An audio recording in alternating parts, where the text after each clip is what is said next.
A common trait among many fatherless individuals is the thought of inferiority.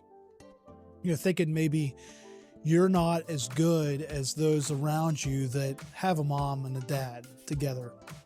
Or maybe you're motherless and you feel inferior to people that have a mom, or whatever it might be in your situation, you feel inferior. Well, I want to encourage you, you don't have to feel like that. You don't have to feel like that at all. And you're going to probably feel like that because of the situation you're in, but you don't have to feel like that. You can choose not to feel like that. It says in 2 Corinthians 3:5, not that we are sufficient of ourselves to think anything as of ourselves, but our sufficiency is of God. Understanding that your sufficiency, your self-esteem, your confidence, everything that you need to be or want to be for God comes from God. It's not you trying to fulfill these things. And just because you don't have a mom or a dad doesn't mean you can't be an amazing person on this earth.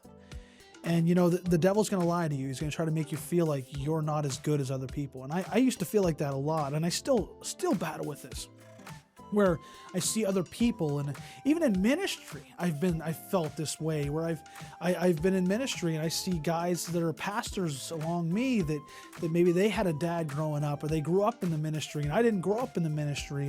And so it's something you just continually battle, but you have to realize, and we have to realize and embrace the fact that our sufficiency is from God, not from ourselves. And it's not from our situation. I remember being a kid, and you know, after sporting events or whatever it might be, I would be going across the field, and I'd see other guys, and they'd be going to their dads, and I'd see that. I'm like, man, I wish I had something like that. And you know, it wouldn't be often I'd think that, but there were thoughts that would cross my mind. And maybe you're a girl or a guy, and you wish you had that dad there to make you feel more confident. Maybe in your class, you see other kids they talk about things that they did with their dad or mom in the weekend, and you don't have that mom or dad in your life.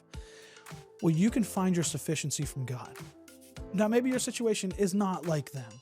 And maybe you don't have that mom or dad, but you can still be confident in life. You still can succeed. You still can do great things. And you can do even greater things than people that have a mom or a dad. Not out of pride, but if you let God use your life, you can do amazing things through Him. I want to encourage you today to let God help you and guide you to be the confident person that He's called you to be. Have a great day.